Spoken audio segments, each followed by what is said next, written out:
Okay, in this video I'm going to be adjusting the brakes on this GT Aggressor Pro. Somebody asked me to do it in the first video I did with this bike, so I'm going to do it now because I've got some new brakes on order and hopefully I can get them in this weekend, so it'll be my last opportunity to adjust the brakes. Anyway, like and subscribe if you like the content, and there are going to be some links in the description. So all you need for this is a 5mm Allen key, 5mm hex, or in my case I got a hex socket. But it doesn't really matter what you use, just keep in mind it's 5mm for everything. And that's for the bolt that secures the cable as well as for the two mounting bolts for the brake caliper. So I'm going to loosen everything up and sort of start from scratch here. It's all set up. So you got the cable, there's an adjusting barrel nut here. When I'm setting it up, I have the barrel nut all the way in. So it'll be as loose as it can go, and then you can tighten it from there. So I'll put it all the way down so that it's against the brake caliper. And then same deal with the brake levers. There's another barrel adjusting nut, and that'll allow you to tighten or loosen the brake cable a little bit and tighten up the brakes. And one thing to note on these brakes is only one side of the piston moves, so that's something to remember when you're adjusting them. You can't necessarily adjust them like a normal hydraulic brake set where both pistons will move slightly on each side. And you can also see that the rotor really bends because you're pushing the rotor against the stationary brake pad on the inside. So like I said, there's an adjusting barrel nut on the brake lever as well. So I'm going to put that all the way in. So that would be loosening it off. As you turn it and it moves away from the brake lever, that is tightening it, and it'll make the brake levers feel a little bit tighter. Then you just tighten up the inner nut to tighten it into place, and that's it. But like I said, I'm going to put everything as loose as it'll go when I'm setting up the cable. So that's as loose as it'll go there. And I'm just going to loosen off the cable to bring it back into the state that you might receive it from the factory. And just for interest's sake, the process is the same for front and back. I'm just doing the rear brakes because I found that they were easier to film, easier to get at. So you can see that the cable is ultra loose. It just flops around now.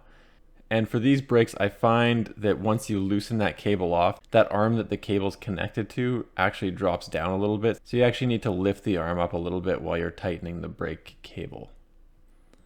And it's very easy to look at the brake pads to make sure that they're not clamped right down onto the brake rotor while you're tightening it up.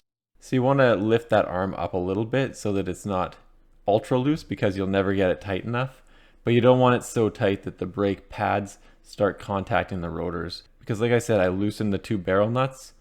So I'm going to tighten the two barrel nuts once I've got the cable roughly where I think it should be. So like I said, I lifted up the arm a little bit, and now I'm just tightening that 5mm bolt to clamp the cable into place. And that's it. The cable's in, cable's secure, and basically it's set up again. So first try on it, I had the cable a little loose. So I'm going to go back and I'm going to tighten that arm up. Basically I just loosened that bolt, lifted the arm up a little higher, and then tighten it down. So I don't film that, but I do it. So there you go. The brake lever is now a little bit tighter.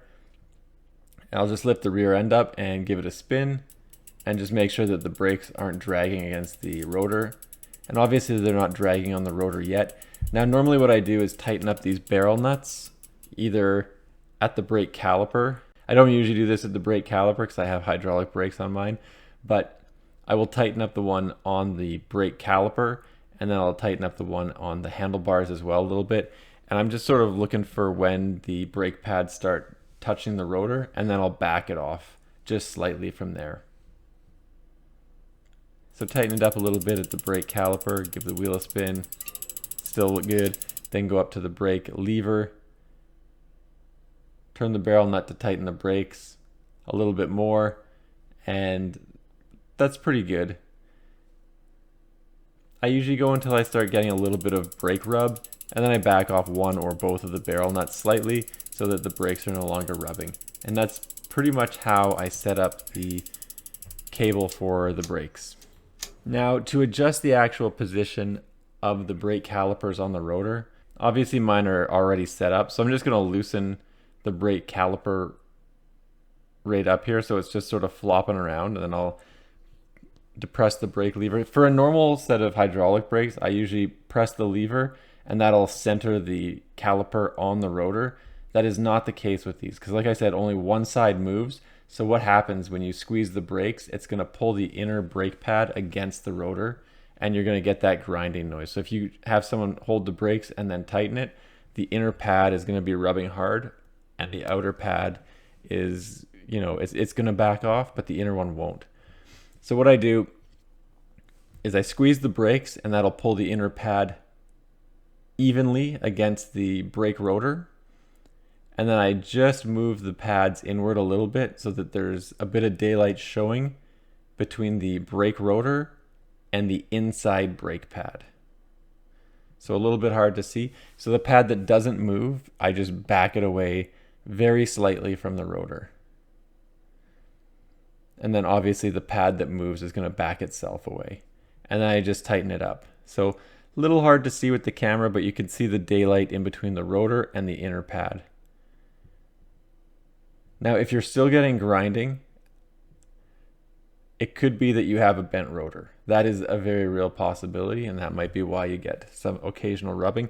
The other thing I avoid here is, so I don't do any toe in or heel in on these. I have the brake pads basically equal distance away from the rotor across the entire face of the brake pad, if that makes sense. So no toe in, no heel in kind of thing, nice and flat, so that when you pull the brake lever, the rotor connects with the brake pad nice and flat and not, you know, at the front of the brake pad only or at the rear of the brake pad only.